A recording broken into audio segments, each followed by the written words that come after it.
I want to note we're holding this hearing both in person and remotely and in compliance with the regulations for committee proceedings pursuant to House Resolution 8. Generally, we ask witnesses who are joining us remotely to keep their microphones muted when not speaking to limit background noise. Witnesses will need to unmute when recognized for their 5 minutes or when answering a question. If you're joining remotely, please keep your camera on at all times, even if you need to step away for a moment, and please do not leave the meeting or turn your camera off. Lastly, for those who are joining in person, we're holding this hearing in compliance with the guidance just issued by the Office of the Attending Physician. Pursuant to the attending physician's guidance, anyone who is joining us in the hearing room must continue to wear a mask whether they are fully vaccinated or not. In addition, attendees who are unvaccinated must also maintain social distance separation. When recognized, members and witnesses may remove their masks to speak, but should replace them when they finish speaking. At this time, I ask unanimous consent that the chair be authorized to declare a recess of the committee at any point.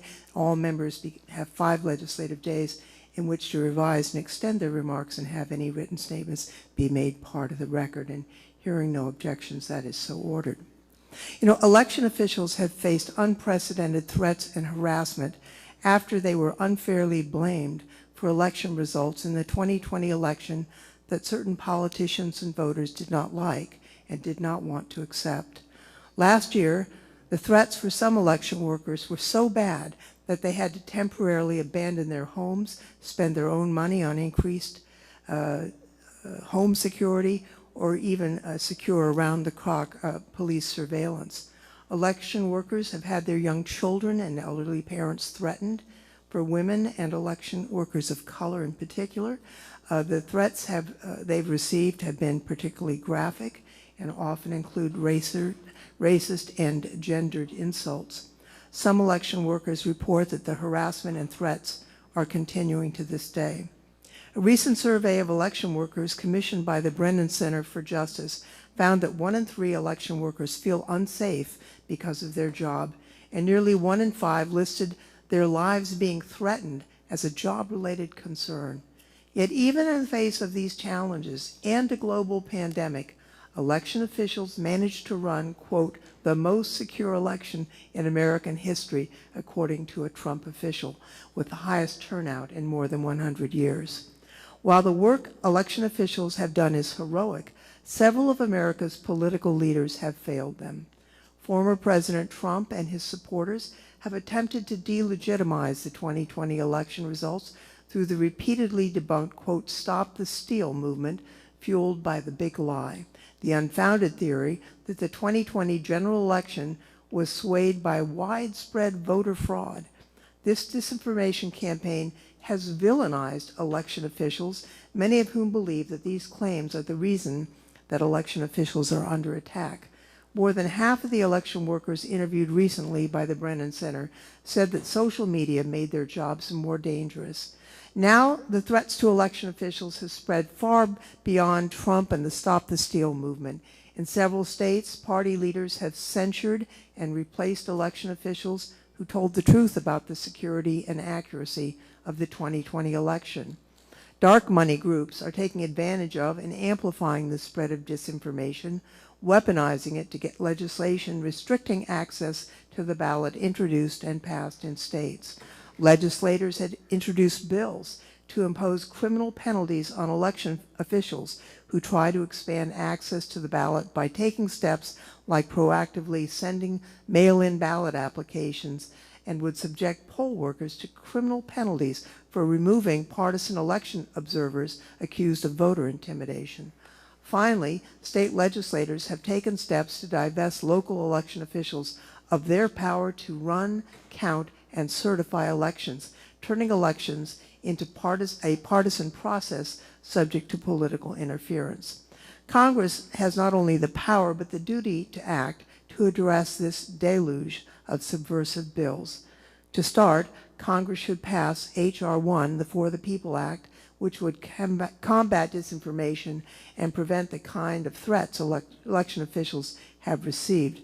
Additionally, H.R. 4064, The Preventing Election Subversion Act of 2021 would protect election officials by prohibiting the harassment and intimidation of election workers and restricting the removal of local election officials in elections for federal office without cause. It also protects voters from intimidation when voting in person by restricting who may challenge voters in federal elections and when those challenges may occur, and prohibits observers from getting within 8 feet of voters. We'll hear more about H.R. 4064 today. The work of election officials is fundamental to our democracy.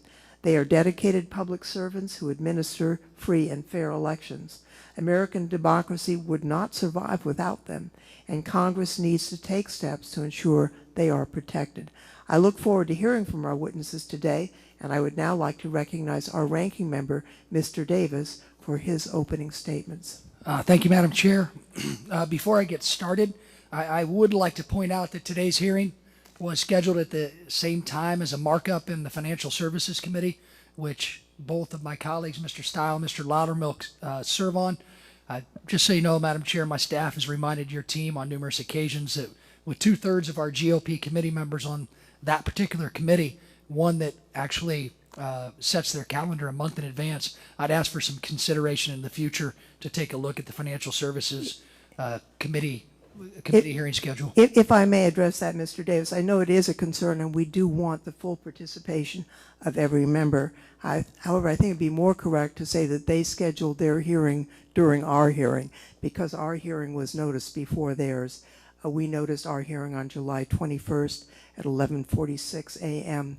They noticed their markup July 23rd at 9 in the morning, conflicting with our previously scheduled hearing. But I do agree with you. We want all our members present, and thank you for. Well, I appreciate that. Thank you for your consideration. Thank you for your team for looking at that, and I'll jump into a financial services hearing to let my displeasure be known with Chair Waters for that one. Brian, you might have to relay that for me. This hearing on election subversion couldn't be more timely because there's a lot of election misinformation happening right now, and it's coming from the other side of the aisle. All last Congress and this Congress, I've sat through hearing after hearing after hearing, listening to my friends on the other side try to tell us there's voter suppression happening in Republican states across the country. Despite voter turnout breaking records in both the 2018 midterms and the 2020 general election across all races, my friends on the other side of the aisle continue to spread egregious misinformation about what is occurring today. When Senator Joe Manchin announced he would vote against H.R. 1, the Senate, and S1, in an op-ed, one of our colleagues from New York said his op-ed should have been titled, quote, "Why I'll Vote to Preserve Jim Crow," end quote. Another member from New York on CNN called it a voter suppression epidemic. President Biden has called these laws un-American, sick, Jim Crow in the 21st century, and the most significant test of our democracy since the Civil War. Additionally, the president has received 4 Pinocchios from even the most liberal fact checkers at the Washington Post for false claims about Georgia's laws. Vice President Harris recently suggested that voter integrity laws are concerning because, as my colleague Mr. Stile reminded us at the last hearing, people in rural areas do not have a Kinko's nearby. I'm from a rural part of the country, and I'm here to tell you that we are all perfectly capable and willing to follow the rules to protect the integrity of our vote. Democrat legislators from Texas recently fled their home state to Washington, D.C. to fight voter suppression. But when they were pressed about how these laws would actually suppress votes, they couldn't explain. That's because when you take the time to read the legislation and analyze these state laws, you'll find that in many states, Democrats are trying to claim voter suppression in the states that they're actually trying to claim voter suppression. They have less restrictive voting laws than many Democratic-controlled states like New York and Delaware. The states that are passing these laws are doing so in part to clean up temporary pandemic rules that were made during COVID but are not needed outside of a pandemic. Rules like 24-hour drive-through voting and others. The Supreme Court recently ruled in favor of states having the power to implement voting laws to protect the integrity of their elections, making it easy to vote but hard to cheat. In the case against Arizona, Justice Alito's opinion stated, "One strong and entirely legitimate state interest is the prevention of fraud. Fraud can affect the outcome of a close election, and fraudulent votes dilute the right of citizens to cast ballots that carry appropriate weight. Fraud can also undermine public confidence in the fairness of elections and the perceived legitimacy of the announced outcome." Justice Alito also noted in a recent ruling that merely implementing reasonable voting regulations, such as rules to increase ballot integrity, does not equal discrimination, which is what my Democrat colleagues continue to misconstrue. Unfortunately, this election subversion is all part of their plan and continued push to nationalize our elections, creating the false narrative that states are passing racist laws to incorrectly justify the need for H.R. 1 and S1 and H.R. 4. This narrative is not only false, it's offensive. Our country has come a long way since the passage of the Voting Rights Act of 1965, and I think that's important to recognize and remember the history behind the need for that legislation and celebrate the progress that we've made, all while recognizing the ongoing importance of Section 2 to ensure that we never return to 1965. And there's no one better to talk about the horrendous voter suppression laws that occurred during the Jim Crow era compared to where we are now than our colleague, Congressman Burgess Owens. I'm honored to have Burgess with us today, and it's not just because he helped my favorite football team, the Oakland Raiders, win a Super Bowl in January of 1981, but Burgess grew up in the Jim Crow South in the 1960s, and during his testimony before the Senate hearing on S1, he said, "Jim Crow laws like poll taxes, property tests, literacy tests, and violence and intimidation at the polls made it nearly impossible for black Americans to vote." He went on to say, "It is disgusting and offensive to compare the actual voter suppression and violence of the area that, quote, we grew up in with a state law that only asks people to show their ID." I look forward to hearing from Burgess, and I'll remind my colleague, Mr. Owens, I'm not giving your Super Bowl ring back. I took it as part of orientation. Thank you for that, and I yield back. The gentleman yields back. We are privileged to have 3 members of Congress with great knowledge about this subject before us, and I'd like to introduce each of them. First, Congressman Sarbanes has represented Maryland's 3rd Congressional District in the U.S. Congress since 2007. He currently serves on the House Committee on Energy and Commerce and the House Subcommittee on Environment and Climate Change. He serves as Vice Chair of the House Subcommittee on Health. Congressman Sarbanes also serves on the House Oversight and Reform Committee and its Subcommittee on Government Operations. He chairs the Democracy Reform Task Force, which assembled H.R. 1, the For the People Act, to reform and strengthen our democracy. Born and raised in Baltimore, Congressman Sarbanes has experience working in the public, private, and nonprofit sectors. He's the lead sponsor of H.R. 4064, the Preventing Election Subversion Act of 2021. Congressman Owens represents Utah's 4th Congressional District. Born in the segregated South, as the ranking member mentioned, he saw people of all backgrounds come together to work tirelessly against adversity. A former NFL player, he was the 13th pick in the first round of the 1973 NFL Draft and joined the New York Jets, later playing safety for 10 seasons in the NFL for both the New York Jets and the Oakland Raiders, winning the Super Bowl with the 1980 Raiders team. After retiring from the NFL, Burgess worked in the corporate sales world and eventually moved the Owens family to Utah.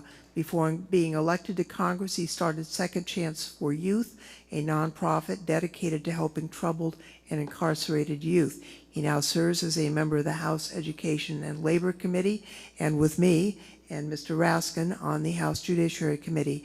He believes in dreaming big and follows the 4 guiding principles of his faith, family, free markets, and education. And finally, but certainly not least, Congresswoman Williams, who represents Georgia's 5th Congressional District. She's been a fierce advocate for social justice, women, and families throughout her political and professional career. As a member of Congress, Congresswoman Williams continues to uplift the legacy of her mentor and predecessor, Congressman John Lewis, by fighting to prevent voter suppression and expand free and fair access to the ballot box. Congresswoman Williams was elected as the freshman class president for the 117th Congress. As president, she organizes and advances the interests of her freshman Democratic colleagues to fulfill their oath to work for the people. She currently sits on the Financial Services Committee, where she's vice chair of the Subcommittee on Investigations and Oversight, and the Transportation and Infrastructure Committee. The Congresswoman is also a member of the Select Committee on the Modernization of Congress, and Mr. Davis and I serve with her there. She has membership in several caucuses, including the Congressional Black Caucus, the Democratic Women's Caucus, the Congressional Progressive Caucus, the Voting Rights Caucus, the LGBTQ+ Equality Caucus, the HBCU Caucus, and she is the sponsor of H.R. 4064. So now we will hear from our witnesses. As you know, we ask you to summarize your statement in about 5 minutes, and the full statement will be made part of the record. Mr. Sarbanes, you are recognized. Thank you very much, Chairperson Lofgren and Ranking Member Davis, for inviting us to testify today and for the committee's continued attention to the most pressing matters that are facing Congress and our democracy. Our republic is built on the fundamental principle of self-government, the radical proposition that the levers of power in our society can only be exercised with the consent of the governed. We know that throughout our nation's history, we have struggled to deliver fully on this principle to ensure democratic rights for all Americans. Generations of our fellow citizens have been systematically denied the franchise. In fact, people of color, women, the disabled, and Native communities have been locked out of the ballot box for most of our nation's history. And while we have made progress in securing the right to vote in America, that progress is incomplete and increasingly under attack. Across the country, restrictive state laws, advanced in almost an entirely partisan fashion by Republican legislators and fueled by dark special interest money, are seeking to limit the franchise under the guise of rooting out fraud and promoting election integrity, even though experts agree that this past November's election, as you said, Chairman Lofgren, was one of the most secure in American history. These laws impose new restrictions on in-person voting, narrow access to new modalities of voting, such as vote by mail, and undermine the basic nonpartisan administration of elections themselves. I appreciate your focus in today's hearing on this last threat, commonly referred to as election subversion. Let's be clear. Election subversion is just voter suppression dressed up in new clothes.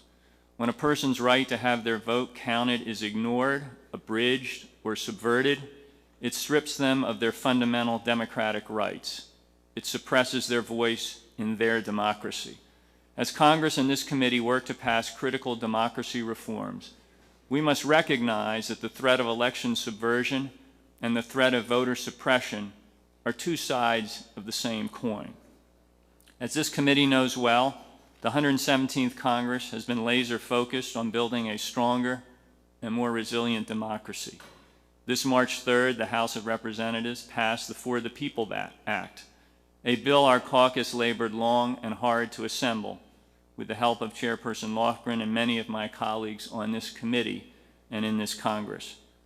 At the time of House passage, we were only beginning to witness the new spate of election subversion laws emerge. In fact, Georgia's SB 202 election law, first introduced on February 17th, contained none of the later subversion language that would appear in a flurry of last-minute changes in mid-March before the law's passage on March 25th. Before the ink on SB 202 was even dry, we set to work to understand the threats posed in Georgia and in other states across the country and to explore potential policy responses at the federal level. Recently, I joined with Chairperson Lofgren and our colleagues, Representatives Nikema Williams, Colin Allred, and Mondaire Jones in introducing the Preventing Election Subversion Act. Grounded in the Elections Clause of the Constitution, which gives Congress the authority to regulate the time, place, and manner of federal elections. This legislation would adopt a minimum substantive for-cause standard that must be met before suspending a local or county election official, while providing a federal cause of action to enforce this standard.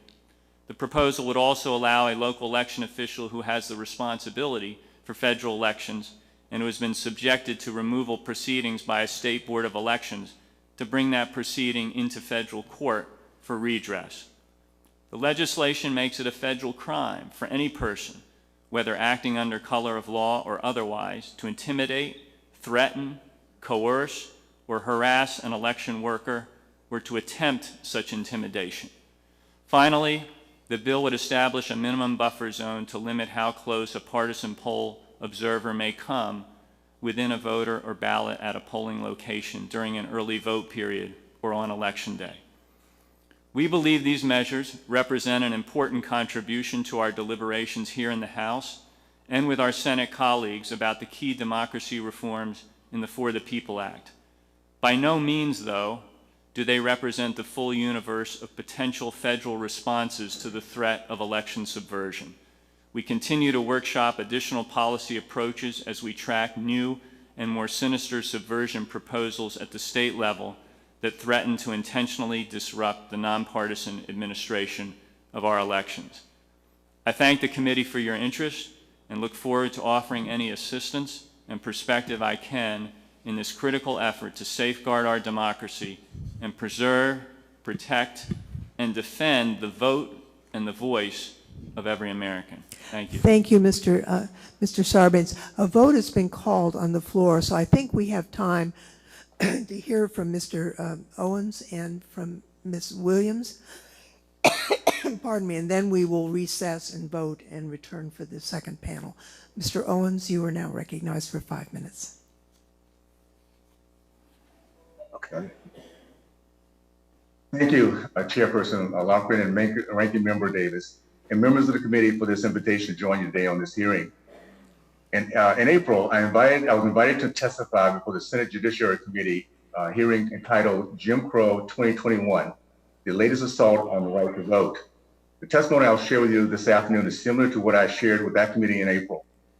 My main point is the same. Whether you classify states' new election laws as Jim Crow 2021 or election subversion, your argument is flawed and offensive. As I'll explain, I experienced actual Jim Crow as a youth. The right to vote for many members of my community and family were actually subverted. State requirements today that require voters' ID, that actually expand voters' access, is not even close to the evil subversive practice of 1960s Jim Crow experience. My American story begins with my great-great-grandfather, Silas Burgess, who arrived in America as a child shackled in the belly of a slave ship. Silas was sold on an auction block with his mother in Charleston, South Carolina, to the Burgess plantation. He escaped through the Underground Railroad and later became a successful entrepreneur, first purchasing 102 acres of farmland paid off in 2 years. My grandfather, Oscar Kirby, served our country in World War I and was a respected and successful farmer, raising 12 children, all of whom graduated from college. My father, Clarence Burgess Owens Sr., was stationed in the Philippines at the end of World War II. When he returned to Texas, actual Jim Crow laws denied him postgraduate education, raising in a generation that used these tactics as motivation. He received his PhD in agronomy at Ohio State University and had a successful career as professor, researcher, and entrepreneur. I grew up in the Deep South, in Tallahassee, Florida, in the 1960s, during the days of KKK, Jim Crow, and segregation, in the era of actual institutional racism. My first experience with white Americans wasn't until I was 16 years old. At 18 years old, I was the third Black athlete to receive a scholarship to play football at the University of Miami. Now, I proudly represent Utah's 4th Congressional District in the United States Congress. I sit before you today as someone who has lived the American dream, as have millions of Americans of all races from every background. This is due to our country's mission statement that all men and women are created equal. A mission statement that every American should have the opportunity for life, liberty, and pursuit of happiness. As someone who actually experienced Jim Crow laws, I'd like to set the record straight and the myths regarding the recently passed Georgia state law and those other laws across our country now called election subversion, which is absolutely outrageous. Here's a few examples of my life of what Jim Crow laws actually look like, subversion, what it really looks like. At the age of 12, my father allowed me to participate in a demonstration with Florida A&M college students in front of the segregated Florida State Theater, which because of our color, we could not enter. I was the youngest participant there, and only 50 years later did I learn from my father that he had parked across the street to watch and make sure I was safe. In the 7th grade, my school never received new books. Instead, we received used old books from the all-white school across town. At service stations, there were white men-only restrooms, white women-only restrooms, and one filthy restroom in the back of the station for Black Americans designated as colored. In addition, subversive laws like poll tax, property tests, literacy tests, violence and intimidation at the polls made it nearly impossible for Black Americans to vote.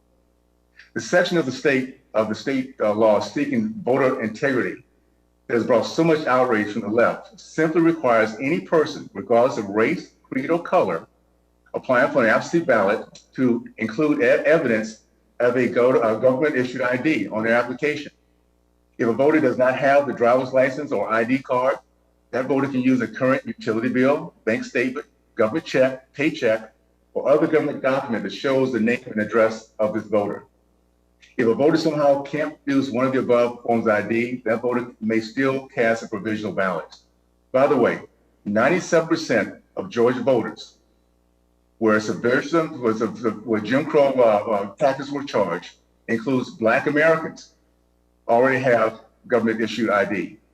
What I found offensive is the narrative from the left that Black people are not smart enough, not educated enough, not desirous enough for independence to do what every other culture and race does in this country, get an ID. True racism is this, the soft bigotry of low expectations. President Biden said of the Georgia law, this is Jim Crow on steroids. With all due respect, Mr. President, you know better.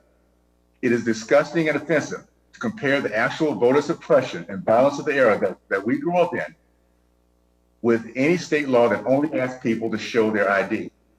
This type of fear-mongering I expected in the 1960s, not today. It's time for this subversive view of soft bigotry, of low expectation regarding Black Americans to end. We, like the rest of Americans, expect one thing called voter integrity. Our vote should count, it should be easy to vote, hard to cheat, and we ask no more, no less than every other American. I thank you and appreciate the opportunity to share this. Gentleman's time has expired. Thank you for your testimony. And finally, Congresswoman Williams, you are recognized for about 5 minutes. Thank you, Chair Lofgren. In the 2020 election, a record-shattering 4.93 million Georgians made their voices heard when they cast their votes. 6 weeks later, Georgians did it again, showing up in record numbers for the Senate runoff election that changed the direction of America forever. Taken together, these two elections represented one of the greatest moments for democracy in the history of Georgia and America. But then, Georgia's 2020 election results were placed under an unwarranted microscope by so-called election integrity watchdogs because of what was at stake. 3 recounts and multiple lawsuits later, the results were clear. Democrats and Republicans alike agreed our election was free from fraud. Our elections have been free and fair because of hardworking, nonpartisan election officials who are used to working behind the scenes to ensure that everyone's sacred vote gets counted. Georgia's Jim Crow 2.0 voter suppression law, SB 202, which was signed into law by Governor Brian Kemp, breaks down crucial safeguards for independent elections administrators. Most frighteningly, under SB 202, the Georgia State Election Board has the power to replace county election board members that it decides are underperforming, giving partisan election officials far too much control over the fair administration of elections. Partisan pressure and subversion tactics have no place in our elections, plain and simple. Unfortunately, election subversion is not some far-off hypothetical. Republicans in Georgia are actively working to replace the Elections Board of Fulton County, Georgia's largest county, my home county, which includes the city of Atlanta, just this week. This Monday, Secretary of State Brad Raffensperger said, "I've repeatedly called the state election board to use its authority under SB 202 to replace Fulton County's elections leadership." This is despite the Secretary of State previously certifying Georgia's 2020 election results and fighting against accusations of election fraud in the state. Additionally, on July 15th, House Speaker David Ralston sent a letter to Director Barron requesting that he ask for the Georgia Bureau of Investigation to conduct a forensic investigation into the Fulton County Board of Elections procedures. These are only two examples of Georgia Republicans fueling election subversion as they played to their political base. But Governor Kemp, Secretary Raffensperger, House Speaker Ralston, and their colleagues are scared to say the quiet part out loud. Fulton County is full of voters who look like me. We might not be counting jelly beans in a jar, but election subversion seeks the same results, suppressing the votes of people of color and those most marginalized in our communities. Beyond undermining our democracy, targeting dedicated election officials is putting lives at risk. Director Bering and his staff have received death threats. Black staff members of the Fulton County Board of Elections have been called every racial slur that you can imagine. One poll worker, having been harassed by the former president, is now in hiding, and her life has been turned upside down. This needs to change, and ending election subversion should not be a partisan issue. Secretary Raffensperger's own employee, Gabriel Sterling, took a stand in December against members of his own Republican Party who are peddling conspiracy theories and undermining our democracy. Someone's going to get hurt. Someone's going to get shot. Someone's going to get killed, Sterling warned. It's not right. I thank the House Committee on Administration for holding this hearing because our democracy is at stake. It's not just Georgia where this is happening, y'all. Legislation has been introduced this year in nearly every state to limit access to the ballot box. We don't have time to wait and see what might happen. In Georgia, we conducted one election with the undemocratic SB 202 as the law of the land, and our next election will be here before we know it. The time to act is now. To anyone who wonders what they would have done during the civil rights movement, now is your time to find out. You're either on the side of democracy or you aren't. I look forward to continuing to work with Representative Sarbanes, my co-chairs of the Congressional Voting Rights Caucus, members of this committee, and all of those ready to defend our democracy and prevent election subversion. Thank you, Madam Chair, and I yield back the balance of my time. The gentlelady yields back her Madam time. Chair, I asked permission to assert a point of order, if I may. What is the gentleman's point of order? May I ask the question, did Congressman Burgess Owens stick around for the testimony of Ms. Williams, or did he withdraw from the panel? Well, his camera is not on, so he may have left. I would like to have an answer to that question. If he withdrew from the panel, that's a violation of the committee rules, and I would move to strike his testimony.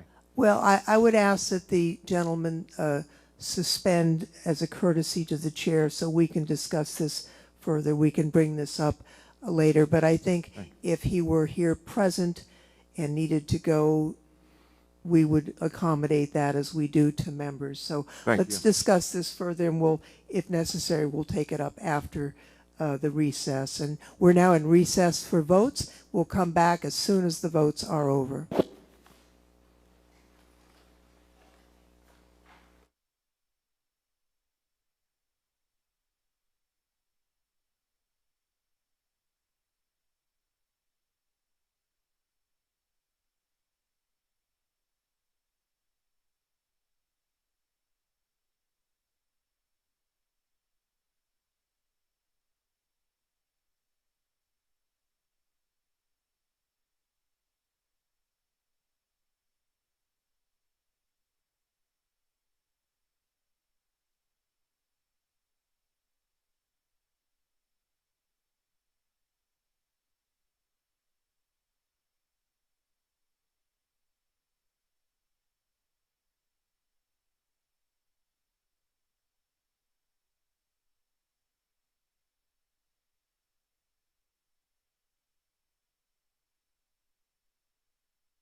go to our witnesses.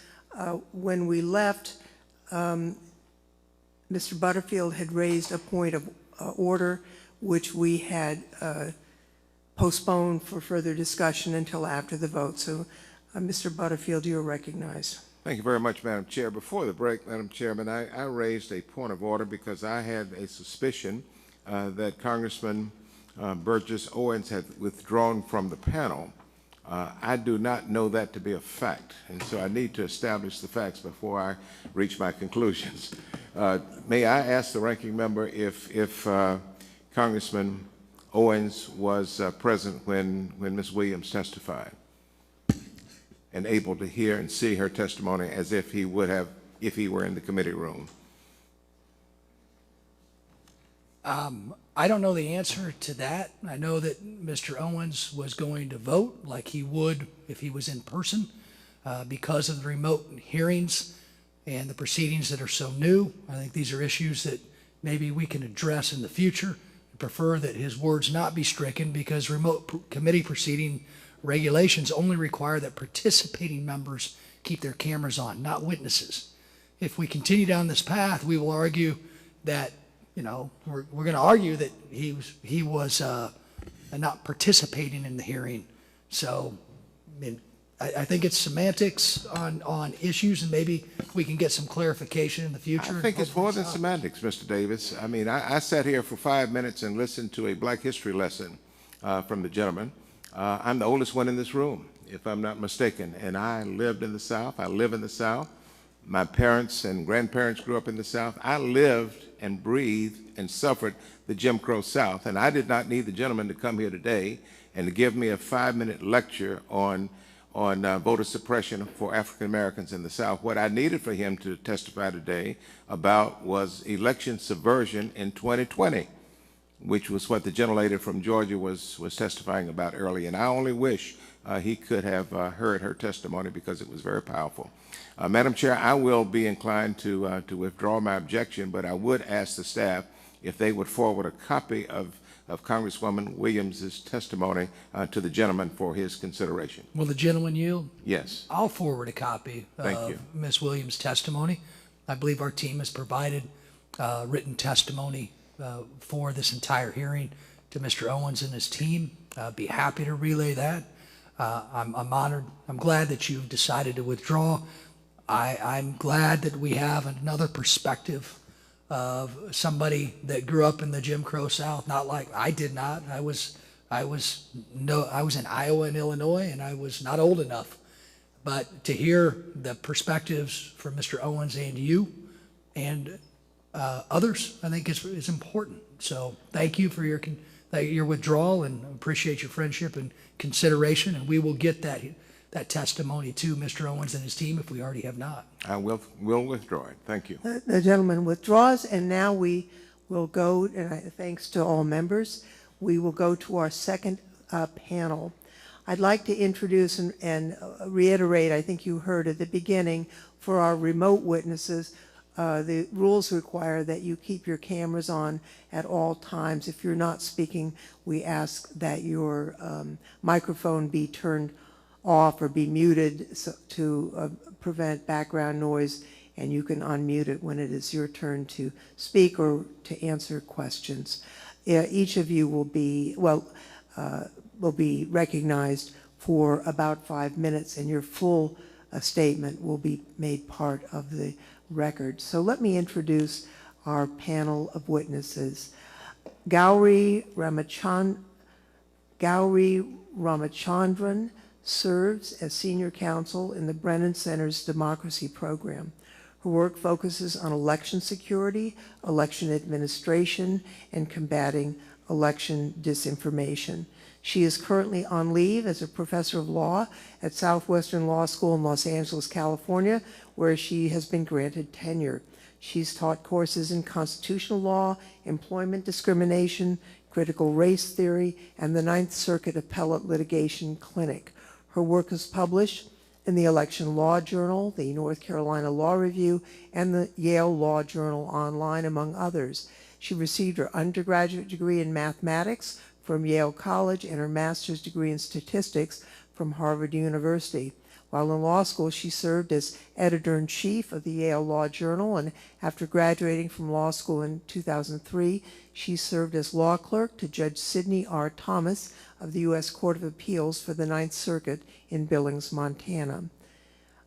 Adrian Fontes served as county recorder for Maricopa County, Arizona, the second largest voting jurisdiction in the United States, representing over 2.5 million active voters and approximately two-thirds of Arizona's population from 2017 to 2020.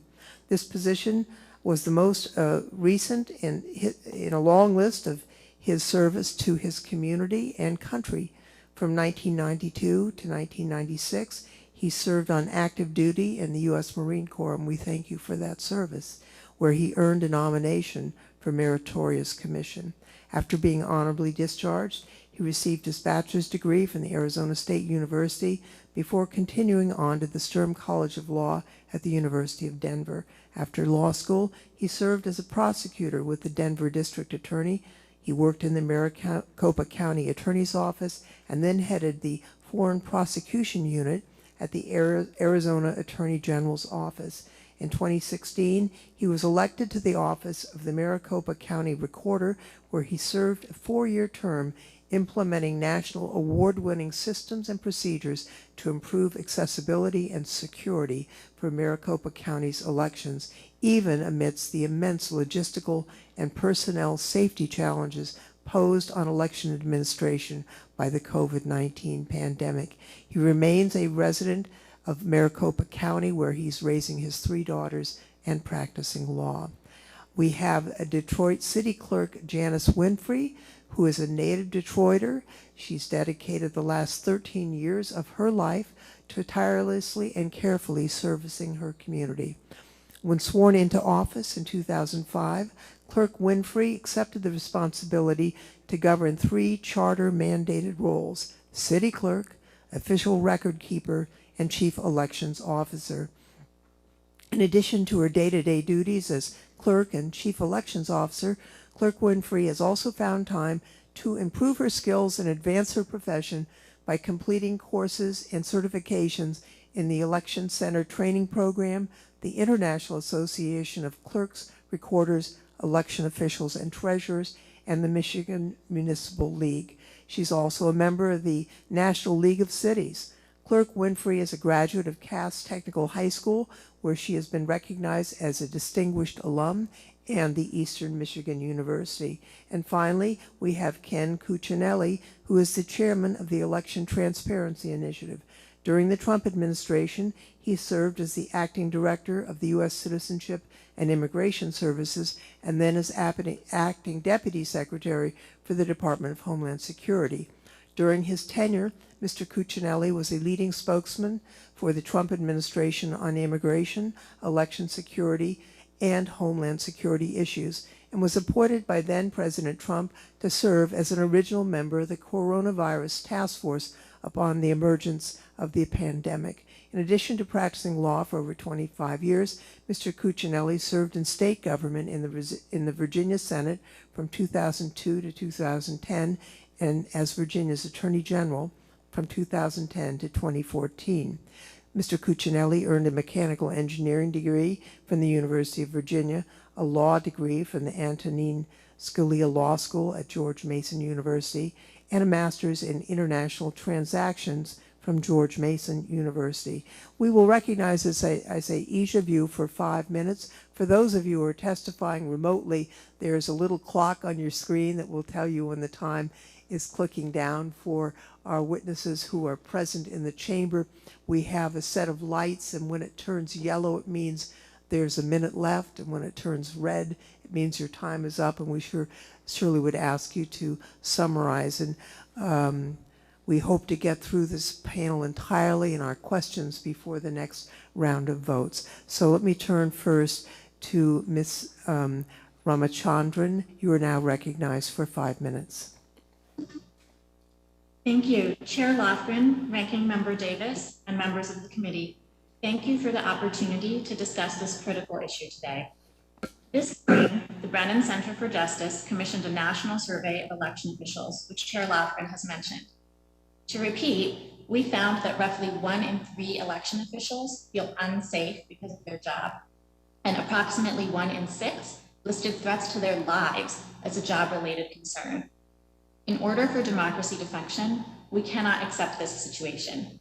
Election officials across the country, regardless of political affiliation, risked their lives in a pandemic to help us vote safely in 2020, with, as some members have referenced, the highest turnout since 1900, when women, Asian Americans, and Native Americans were not even permitted to vote. And how are they being repaid? With violent threats and intimidation, political interference, and disinformation campaigns that paint them as cheaters instead of the heroes that they are.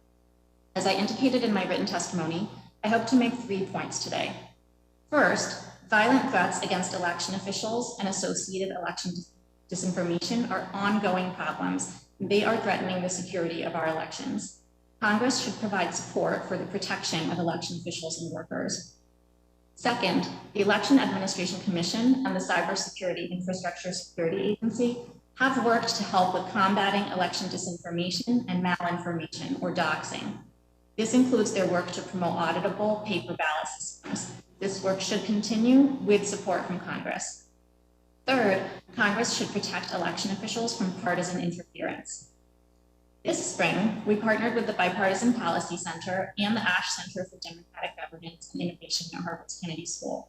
We conducted interviews and conversations with dozens of election officials and over 30 other experts. This culminated in the report we published with the Bipartisan Policy Center that I've included with my written testimony. What we learned from these discussions was heartbreaking. Local election officials feel unsafe because they are being harassed and threatened in the wake of the 2020 election. Several of them reported that their family members, including elderly parents and young children, were harassed or threatened with violence last year.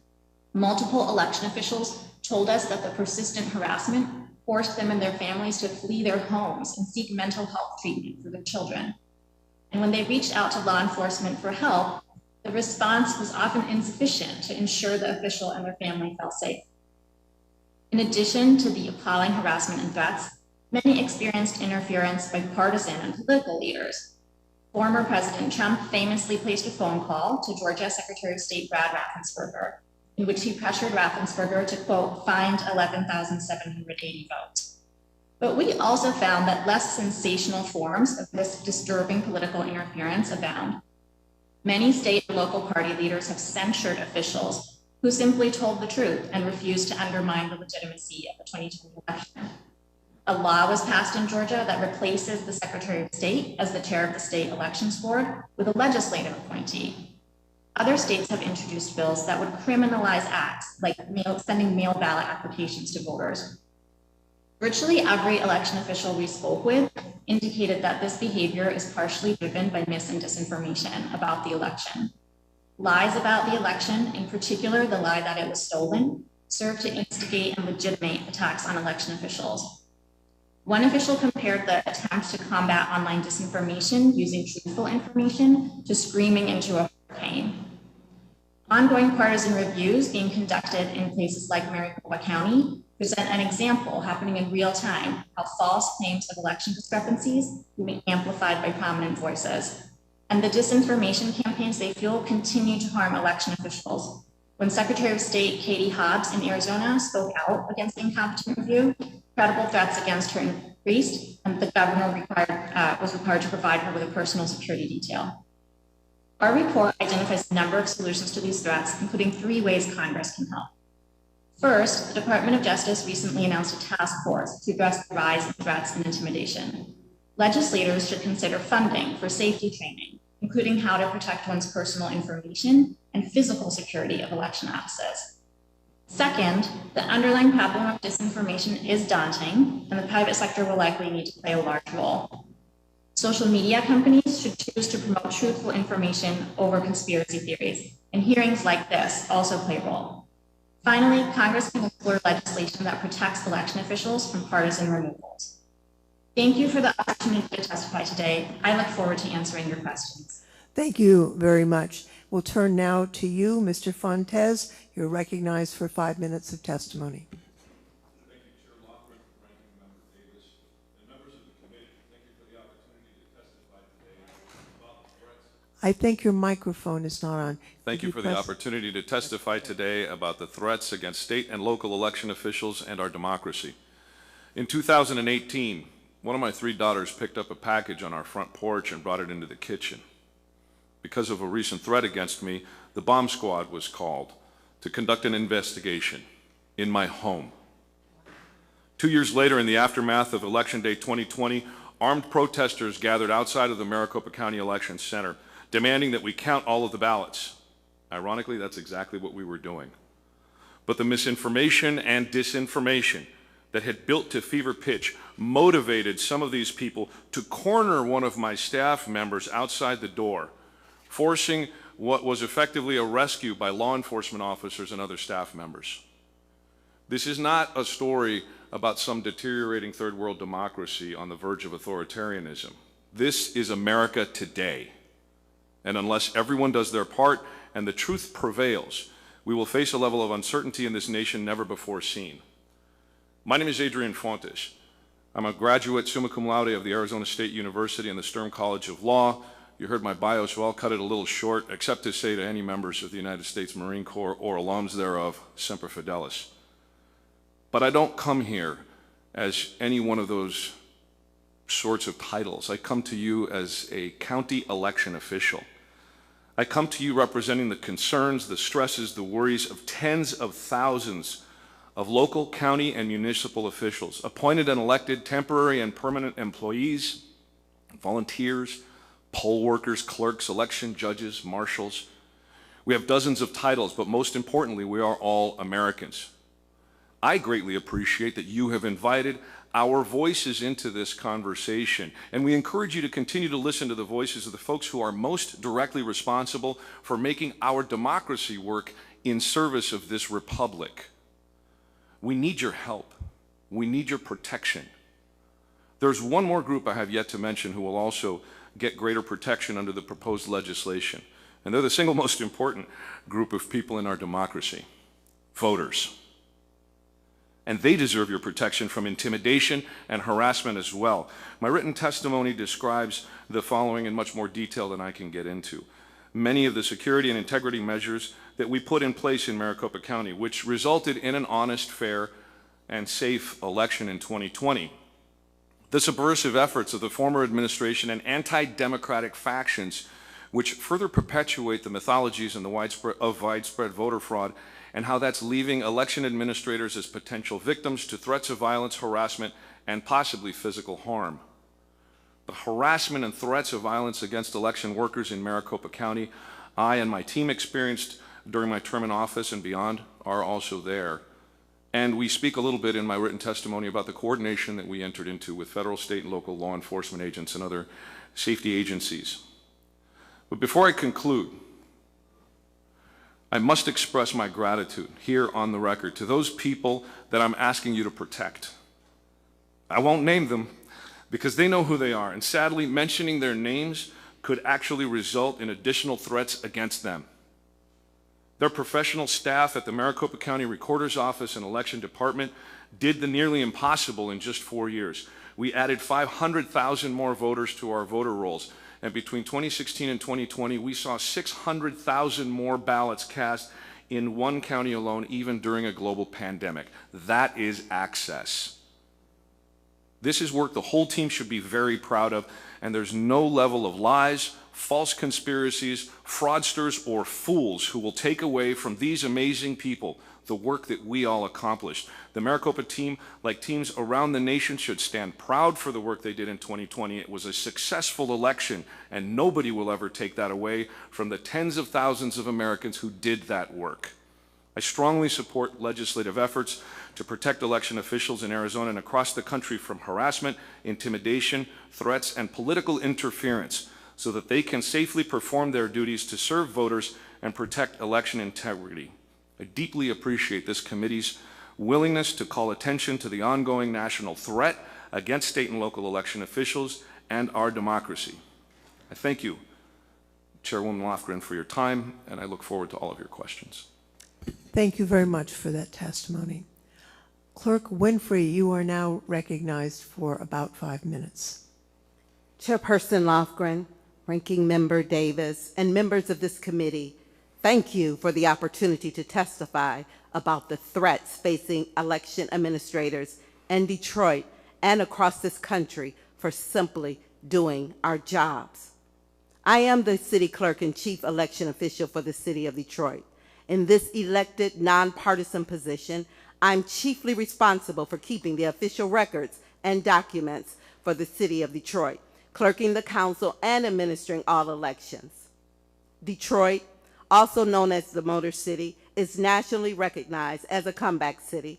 We've come through bankruptcy, a mass exodus of population, the loss of manufacturing jobs, and have made it through a global pandemic where we were defined as a hotspot. Approximately 80% of Detroiters are Black. During the 2020 general election, President Trump made numerous false allegations of voter fraud, insisting that the election was stolen. Consequently, state and local officials from both parties, poll workers, and election staff were and still find ourselves under attack. Threats were made against me, my staff, and Detroit poll workers by phone, email, and in person, such as when they counted the absentee ballots on Election Day. Trump and his conservative allies filed several lawsuits against me and other Michigan election officials as a part of their ongoing mis- and disinformation campaign that blames election administrators for their loss at the polls. All of these lawsuits were eventually deemed frivolous and deceptive in nature, and some of the attorneys are now facing sanctions. Even still, during the 2020 presidential election, Detroit, despite being in the middle of a pandemic and civil unrest, experienced a 51% voter turnout. Of the approximately 250,000 electors that voted, 174,000 cast their ballots by absentee, which was a record for our city. Detroit voters had a tremendous impact on the outcome of the presidential election in Michigan. Because of the spike in the absentee ballots, coupled with the state restrictions on processing and counting of absentee ballots prior to election, I expanded that operation by renting additional space in the TCF Conference Center in order to accommodate the necessary temporary staff and observers that we may complete the process transparently and safely. During the tabulation of the absentee ballots at the center, multiple GOP challengers had to be removed because of disruptive conduct. Some wore intimidating masks over their entire face. Others banged on the walls and the windows, shouting, "Stop the vote." Others violated social distancing standards and, as required by COVID-19 rules, refused to place protective masks over their noses when asked. It appeared that this disruption attempted to undermine the tabulation of the absentee ballots. A couple of weeks after Election Day, during the canvass of elections, I received a call from the Michigan Secretary of State, Benson, explaining that the Wayne County Board of Canvassers would refuse to certify the results unless I testified. During that time, both my husband and I were diagnosed with COVID-19, and we were quarantined. Nonetheless, to ensure the certification of the election, I left my husband's side at the hospital and reported to my office wearing multiple masks and adhering to the many recommendations of health officials as possible, but still placing my staff in harm's way to prevent the state board from disenfranchising hundreds of Detroit voters. Immediately following my testimony, I began to become harassed. I received insulting text messages on my private cell phone. Insults came by way of social media through my inbox. And the greatest threat came to me when I was taking a walk just to clear my mind. An unknown Caucasian male, approximately 6'3" and 250 pounds, approached me in my neighborhood and abruptly stated, "I've been waiting for you at work and decided to come to your house. Why did you cheat? And why did you allow Trump to lose? You're going to pay dearly for your actions." He approached me in a threatening manner, coming closer and closer, and my only recourse was to yell, "I have COVID-19 and I'll spit on you." Fortunately, a neighbor was driving by and asked me if I was okay. I immediately responded, "No, this man is threatening me." At that point, my neighbor began blocking his movement with her car so that I could safely get home. Later that evening, I received a message stating that he would blow up my block, and I was ugly. I then called the Detroit Police Department and explained what happened, and they began to surveillance my house in my area. As recently as February 2021, I was notified by the Detroit Police Department that my life was threatened by white supremacists and that the police would be patrolling my home for the next couple of weeks. My husband and I decided just to simply leave town. Our government is elected by our citizens, therefore voting is crucial to our democracy. Our job as local election officials is essential, and we are required to protect the act of voting. I ask that you consider it unlawful to harass, intimidate, and/or threaten local election officials while we simply perform our jobs. Thank you. Thank you very much for that testimony. And we have now our last witness, Mr. Cuccinelli. You are now recognized for about 5 minutes, and you are remote, I believe. Yes, ma'am. So Chairman Lofgren, Ranking Member Davis, and members of the committee, thank you for inviting me today to discuss the quality and integrity of our voting systems and the safety of the people who run them. Thankfully, it is already illegal in every state to harass or threaten election officials or any citizen. I would note that this was a problem that we wish we had Congress's support for back when I was in the Department of Homeland Security, instead of encouraging people who were performing the kind of unrest that you heard just described in Detroit. As you know, I previously served as Deputy Secretary of Homeland Security. I've been the Attorney General of Virginia, and I currently serve as the chairman of the Election Transparency Initiative, where we work every day to help improve the transparency, security, accessibility, safety, and accountability of elections in every state, so every American, regardless of their party affiliation or the color of their skin, can have confidence in the outcome of every election. Today, it's easier to register and vote than it ever has been before in our history, regardless of where you live, what color you are, or what party you vote for. We should be celebrating this as a great accomplishment while always looking to improve. Instead, many in Congress would like to impose federal takeover in various pieces. The particular bill you've talked about today is one smaller piece. But we've heard the previous speakers talk about the federal preclearance bill, the John Lewis bill incoming, H.R. 1, as Mr. Sarbanes mentioned, and suggest that access to voting today is actually worse than it was in 1965, which is patently outrageous. But the lying demagoguery coming from much of the radical left, including the title of this hearing, is not constructive and represents a large-scale attempt to knowingly convince the American people of a false narrative. Namely, that since the Shelby County ruling by the Supreme Court in 2013, America has been suffering from a rash of voter suppression, including violence. Thankfully, the data demonstrates this narrative is blatantly false. And rather than make general allegations, let me be specific about some of the radical leftists who are lying to the American people. It starts at the top with President Biden. Even the leftist Washington Post had to give President Biden their strongest lying rating of 4 Pinocchios for his blatantly false statements about Georgia's recent election reform efforts. And he is the highest voice shouting the now familiar trope of Jim Crow 2.0, which we heard Congressman Owens speak to so eloquently and from his own personal experience. Not to be left out, Vice President Harris recently flip-flopped from her anti-voter ID position in an interview on BET, an interview in which that flip-flop was overshadowed by her comment that people who live in rural communities aren't capable, i.e. smart enough, to use voter IDs to conduct their voting. Vice President Harris's rural people are stupid view is no less prejudiced than her view shared implicitly by so many others on the left, that minorities are somehow incapable of getting and using voter IDs like everyone else. And I hear very little discussion of how critical these IDs are to just participate in our society and its economic opportunities. A sad commentary. In addition to the data simply not supporting this prejudiced view, it's one of the most offensive aspects of the entire contemporary public discussion. One of the most senior members of this body, Congressman Clyburn, recently not only flip-flopped on his previous position that requiring voter IDs is racist, but even denied ever holding such a position.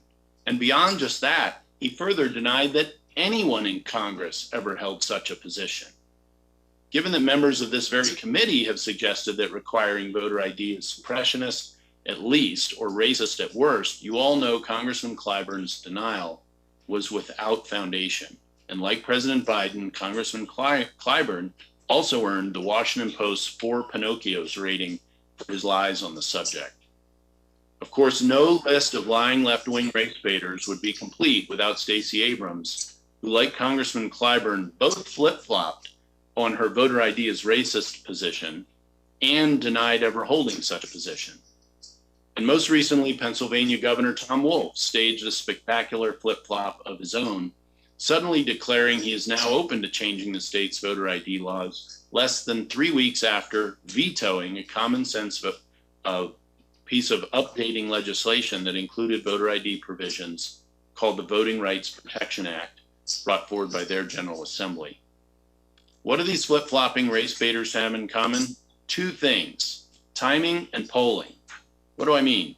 First, because of the political necessity of getting federal legislation through a 50-50 Senate, following West Virginia Senator Manchin's indication he'd require some sort of voter ID to support national legislation, President Biden, Vice President Harris, Congressman Clyburn, Stacey Abrams, and many others on the left had to cast aside their false voter ID as racist mantra. The gentleman's time has expired. I'll give a little more time to wrap up, but I will wrap up. We've been easy on the gavel with everyone, but Yes, ma'am, I'll wrap up. Second, the polling has not shifted despite 6 months of attacks.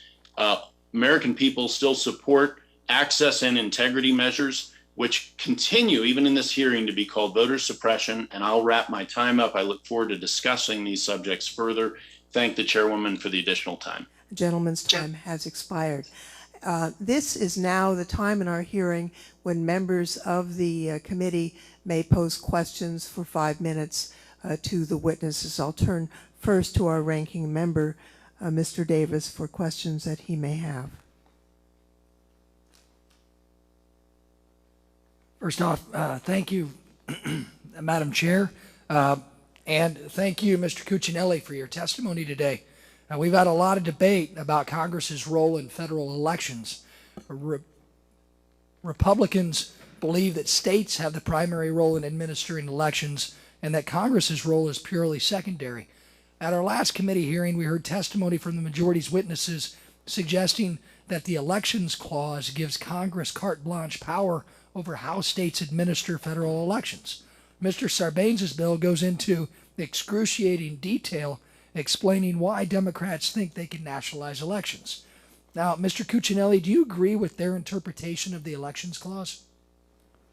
No, I think that the elements in the longer form of your statement referencing the founding perspective on that are exactly what was anticipated when the Constitution was written, when this clause was put in place, and it's shown by the history of America. For 230 years, states have run our elections since the Constitution, even with the absolutely necessary Voting Rights Act, which was one of the most extraordinary federal interventions in state-run elections in our history, probably the most and the most needed.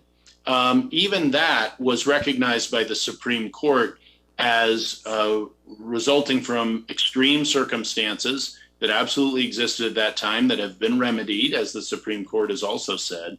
And when you look at, I'll just take the part of Mr. Sarbanes' recent bill that jumped out at me, where you seek to have the federal government essentially invade state and local prerogatives of hiring and firing their own officials.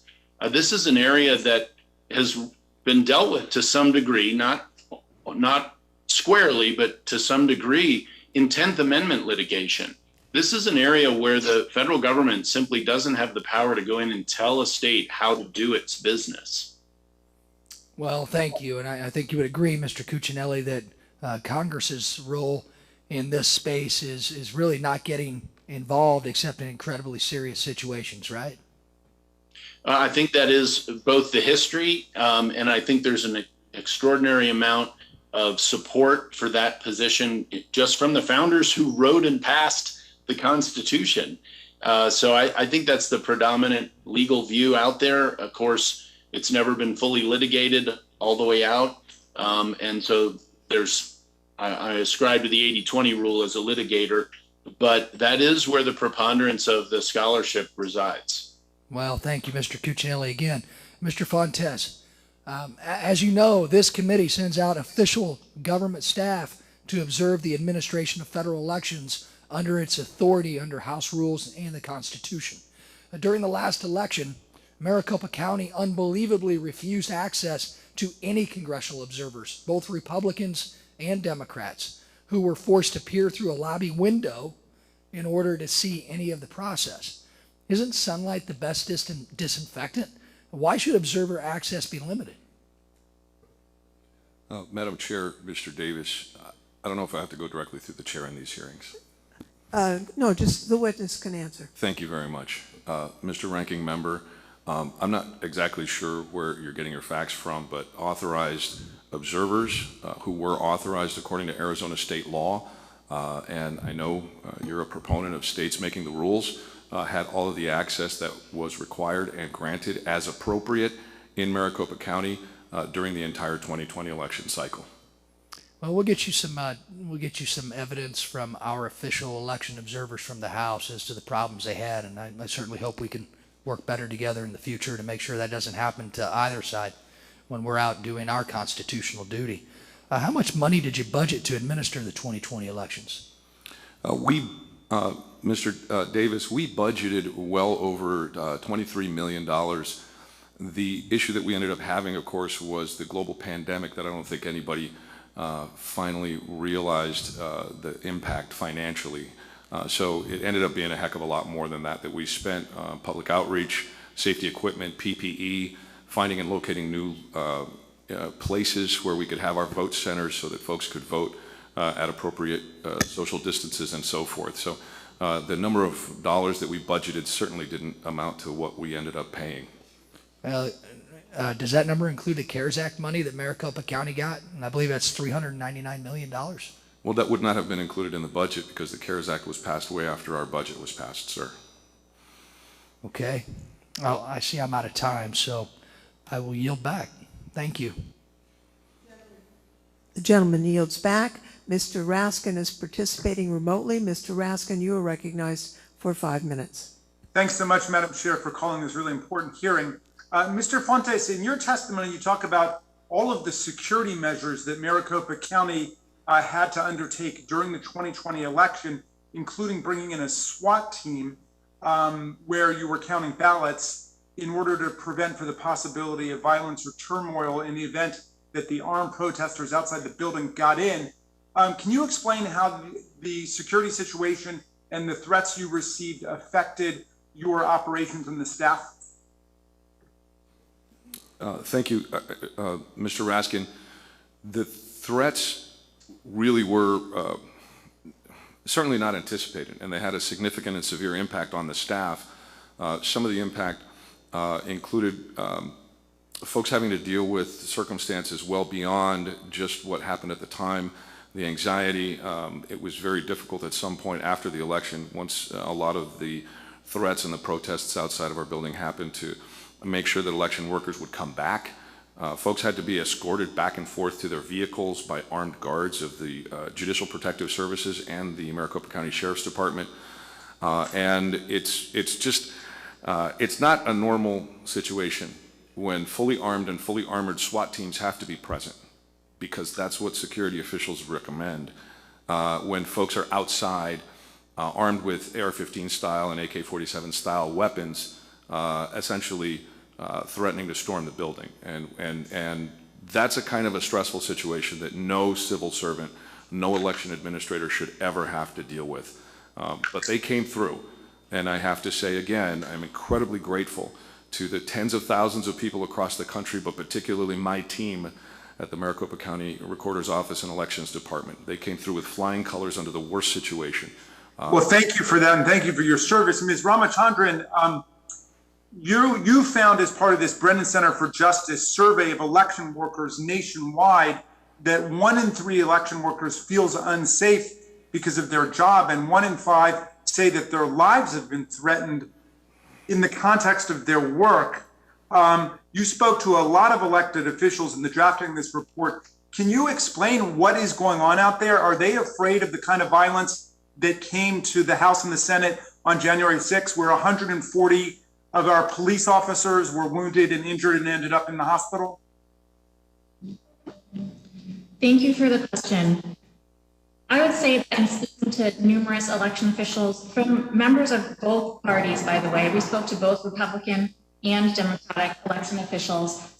Yes, the fear that they're feeling is actually very analogous to the fear that I imagine was felt on January 6th during those tragic events. And to my mind, the insurrection at the Capitol on January 6th was actually a form of an attack on election officials because the members of Congress were fulfilling their duty, their ministerial duty to count electoral votes, and there was an attempt to interfere with that. So I think it's very analogous. What was the role that social media has played in circulating and promoting these threats against election officials?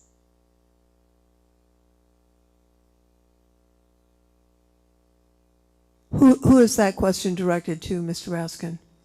Oh, I'm sorry, Ms. Ramachandran. I'm asking about the role of social media disinformation in the circulation of threats and the creation of a climate of uncertainty and anxiety among election officials. Absolutely, and thank you so much for that question. Many of the election officials we spoke to said that absolutely social media is playing a huge role in the dissemination of disinformation and therefore the instigation of these threats. So something could start with actually an innocent misunderstanding to be posted on social media and then get picked up by a prominent official, whether it's a television celebrity or a prominent election official, and then just spread like wildfire. And of course, election officials attempted to speak the truth on social media and in traditional media and educate voters about how votes were really being counted and how elections really work. But it's so difficult for them to compete with TV celebrities and, you know, even the president of the United States. They definitely need help in order to be able to communicate accurate information and combat that disinformation. And sticking with you, what are your policy recommendations for protecting the security of election officials so they can do their jobs? Well, in our report, we are recommending that Congress provide funding for physical security protections and trainings. So, for instance, many election officials we spoke with said that they received recommendations from the police to do things like set up a doorbell camera at their homes, but they just didn't have the money in their budgets to provide for that sort of thing. So we think financial support from both state and the federal government would be incredibly beneficial. Thank you, and I yield back, Madam Chair. Gentleman's time has expired. The gentleman from Georgia is recognized. Thank you, Madam Chair. Thank you again for a number of hearings that we've had regarding elections. It's been nice to have some of these, majority of these hearings before H.R. 1 actually ran its way to the floor. I think that would have been very, very productive. I do want to follow up on something that my good friend Mr. Davis had touched on, and Mr. Cuccinelli was touching on. It was regarding the Voting Rights Act. You know, that was a very important piece of legislation, and it fell within the line of what the courts and the Constitution and our founders intended, which is the qualification of electors. In other words, who can vote? That is something that has clearly been within the federal purview. It's who can vote. They were also very clear that the times, places, and manner was to be interpreted literally, and that was reserved for the states. And so, yes, the Voting Rights Act, which my colleagues have cited quite often, was definitely about the electors who can vote. That is in the Constitution. That is a federal issue. The rest is reserved to the states. Also, something that Mr. Raskin brought up is the role of social media has played in disinformation. Maybe that could be some of the explanations why the current president of the United States spread false information about Georgia's election law. So I do think it's imperative for everyone to seek the truth in things, especially when it comes to elections and election law, not just following your own emotions. And Mr. Davis and I also have experienced what can happen when misinformation is spread on the internet, when a gunman walked on a baseball field and started shooting at us about 4 years ago. With that, I also appreciate the testimony of Mr. Owens, someone who has truly experienced what Jim Crow really is and how bad that is and how unacceptable that is. But I'm concerned about how many on the other side are so quick to claim that any attempt to strengthen the integrity of our elections is racist or it equates to this Jim Crow era. I think that's asinine. I think it throws into the face of many people of both parties that I know back home who want to know that their vote is the one that counts and those that should not be voting, are not allowed to vote. Mr. Cuccinelli, it's good to see you again. I appreciate you being here. Do you think that the voter ID requirements that many states have and some that have proposed represent a subversion of democracy as some on the other side here have suggested? That could hardly be farther from the case. Voter identification is broadly supported as a common sense measure of securing elections. And you've seen a lot of states, many of them that already have in-person voter ID, with the explosion in the COVID-19 era of mail-based voting and absentee voting, that they're providing equal security, or attempting to, for mail-in ballots as they have for in-person ballots. That's logical, it's commonsensical, and it's reasonable to see this path when you see such a massive sudden growth in that form of voting. So the whole idea and the attack, the baseless propaganda attack of voter ID as racist or suppressive somehow is clearly false enough that many leaders on this literally just threw it overboard when it became politically inexpedient because of Senator Joe Manchin's position over in the Senate, in the 50-50 Senate. And so I can't possibly imagine that all those folks would have suddenly just declared it not to be racist if they'd ever actually thought that in the first place. It tells me they didn't think it in the first place. Right, and I think the poll numbers that came out around that time may have influenced it as well, which the majority of Republicans and Democrats and independents support ID. In fact, in a previous hearing, I asked the former Attorney General, Mr. Holder, the question of whether or not he supported now voter ID, and he did shift a little bit from his written testimony, which he said, yes, as long as there's no restriction on the type of ID, which is basically saying there's no validity to it, right?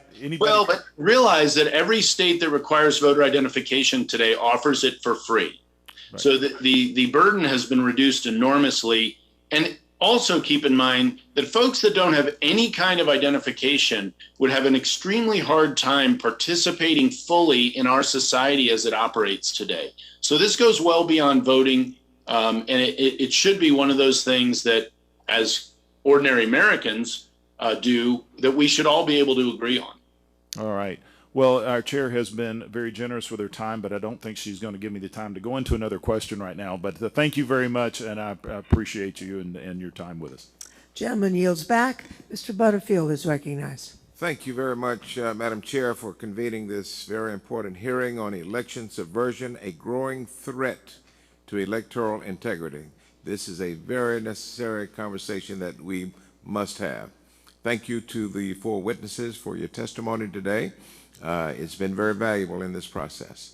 I'm going to start with Ms. Ramachandran. I'm not sure I'm pronouncing that right. I'm sure I'm not pronouncing it right, but let me start with you, please. In your written testimony and in the report, Election Officials Under Attack, you discuss how disinformation, including the unprecedented lies of the Stop the Steal movement, have directly impacted election officials. Could you please talk with me just a little bit about the kind of disinformation we saw following the 2020 election, about the accuracy of election results and how that led to threats against election officials such as Ms. Winfrey? Thank you so much for that question. So many of the election officials we spoke with talked about the fact that they started receiving numerous phone calls from members of the public with questions about how votes were counted, the types of machines that were used, that sort of thing. And these phone calls themselves took an emotional and time toll on them and their staff. Many times the phone call would take upwards of 15 to 20 minutes to complete, and the caller still wouldn't be convinced after all of that honest patient time. And it was an emotional toll because many times the callers were essentially accusing election officials and their staff of themselves having committed some sort of widespread fraud. And that's a particularly stinging accusation when the truth is that election officials and their staff performed like heroes to ensure that everyone could vote safely and securely and that every eligible voter's vote would be accurately counted. And then, of course, many of the voicemails and threatening messages they received included accusations that the official or the worker had engaged in some sort of fraud or had stolen the election. So they saw a clear connection between that disinformation and the threats that they were receiving. And I will also note that many election officials noted they had never experienced anything like this before in terms of the volume of calls and the amount. Now, I know the Brennan Center has done a lot of research in this area, and I know you've done some as well. Let me ask you this. You've mentioned some of the policy recommendations that you all have come up with. Can you give me one or two other policy recommendations that you may not have mentioned earlier in your testimony?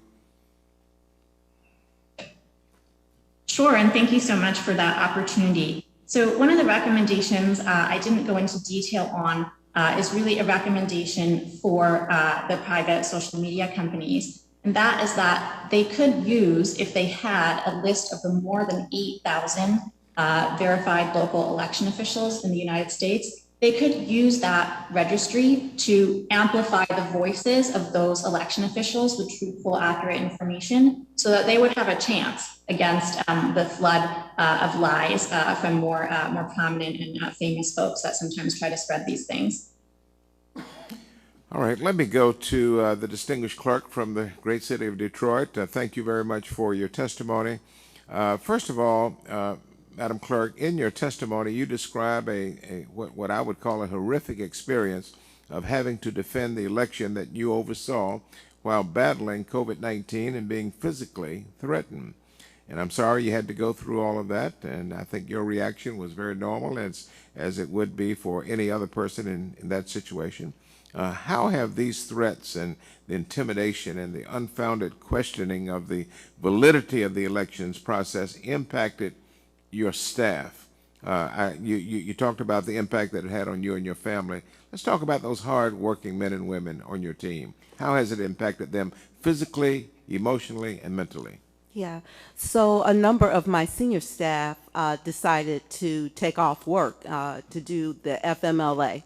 So I lost about 5 members to FMLA, and they didn't come back until after the canvass of the election, after the elections were certified. One retired, but the overall climate at the Department of Elections is one of fear almost.